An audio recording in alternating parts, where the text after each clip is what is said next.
নমস্কার বন্ধুরা, আজকে আমরা এই ভিডিওতে আলোচনা করব পশ্চিমবঙ্গের মাননীয় মুখ্যমন্ত্রী মমতা বন্দ্যোপাধ্যায় আমাদের বাংলায় 2 লক্ষ নতুন চাকরির কিন্তু ঘোষণা করেছেন। তো সেই ব্যাপারে আজকে আমরা এই ভিডিওতে আলোচনা করব। তাহলে আসুন দেখে নিই এই 2 লাখ নিয়োগ কেমন করে করা হবে সেই ব্যাপারে। রাজ্যের চাকরি প্রার্থীদের জন্য দারুণ সুখবর, প্রচুর চাকরির ঘোষণা করলেন মুখ্যমন্ত্রী মমতা বন্দ্যোপাধ্যায়। এই নিয়োগ প্রক্রিয়ায় প্রায় 2 লক্ষ চাকরি প্রার্থীর নিয়োগ হবে বলে খবর পাওয়া যাচ্ছে। সম্প্রতি রাজ্যে চাকরির ঘোষণা করেছেন মুখ্যমন্ত্রী মমতা ব্যানার্জি। কবে থেকে শুরু হচ্ছে নিয়োগ, কোন কোন পদে নিয়োগ দেওয়া হবে, আসুন জেনে নেওয়া যাক বিস্তারিত। গত বছর পশ্চিমবঙ্গ সরকারের বিরুদ্ধে ওবিসি সার্টিফিকেট সংক্রান্ত অভিযোগ ওঠে। বলা হয় সরকারি দপ্তর থেকে যে ওবিসি সার্টিফিকেটগুলি প্রদান করা হয়েছে সেগুলি বেআইনি, যার ফলে প্রকৃত উপভোক্তারা বঞ্চিত হচ্ছেন সার্টিফিকেটের সুবিধা থেকে। আর এই ঘটনার বিরুদ্ধে প্রতিবাদ জানিয়ে মামলা হয় কলকাতা হাইকোর্টে।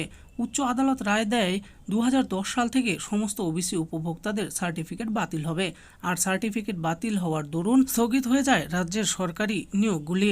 পশ্চিমবঙ্গের ওবিসি সার্টিফিকেট সংক্রান্ত মামলা চলছে আদালতে, যার কারণে থমকে রয়েছে বহু নিয়োগ প্রক্রিয়া। শূন্যপদ থাকলেও সেই পদে কোনো প্রার্থীকে নিয়োগ করতে পারছে না রাজ্য সরকার। তবে রাজ্যের তরফে আশা করা হচ্ছে মামলাটির দ্রুত নিষ্পত্তি হলেই প্রচুর চাকরি প্রার্থীর চাকরি হবে। অন্ততপক্ষে 2 থেকে 3 লাখ প্রার্থী এই নিয়োগের ফলে চাকরি পাবেন। রাজ্য সরকারি দপ্তরগুলিতে এখন নতুন নিয়োগের প্রয়োজন আছে, আর সেই পথে বাধা ওবিসি সার্টিফিকেট সংক্রান্ত মামলাটি। মামলা নিষ্পত্তি হলেই সেখানে প্রার্থী নিয়োগ প্রক্রিয়া সম্পন্ন হবে। কবে থেকে নিয়োগ শুরু হবে? সম্প্রতি রাজ্য সরকারের তরফে জানানো হয়েছে ওবিসি মামলার জট কাটলেই এবার পশ্চিমবঙ্গে শিক্ষক শিক্ষিকা হিসেবে 1 লক্ষ চাকরি প্রার্থীকে নিয়োগ করা হবে। এর পাশাপাশি স্বাস্থ্য, পুলিশ, উচ্চ মাধ্যমিক এবং মাধ্যমিক বিদ্যালয়গুলিতেও প্রায় 2 থেকে 3 লক্ষ শূন্য পদে কর্মী নিয়োগ হবে বলে জানা যাচ্ছে। মামলার সমাধান হলেই একে একে নিয়োগ বিজ্ঞপ্তি প্রকাশ করবে রাজ্য সরকার। অর্থাৎ যা বোঝা যাচ্ছে, মুখ্যমন্ত্রী মমতা বন্দ্যোপাধ্যায় ও রাজ্য সরকার ওবিসি মামলা দ্রুত নিষ্পত্তির আশা করছেন। আর তাহলেই রাজ্যে থাকা লাখ লাখ শূন্য পদে প্রার্থী নিয়োগ হবে। তাই সকল চাকরি প্রার্থীদের আরও কিছুদিন অপেক্ষা করতে হবে মামলার নিষ্পত্তির জন্য।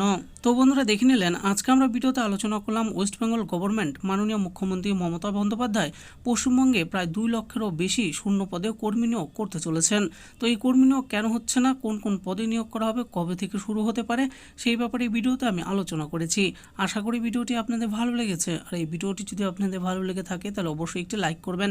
আরও এরকম নিত্য নতুন চাকরির ব্যাপারে জানতে হলে আমাদের এই চ্যানেল জব ফর ইউ চ্যানেলটিকে অবশ্যই সাবস্ক্রাইব করবেন। আর এই ভিডিওটি দেখার জন্য আপনাদের সকলকেই অসংখ্য ধন্যবাদ।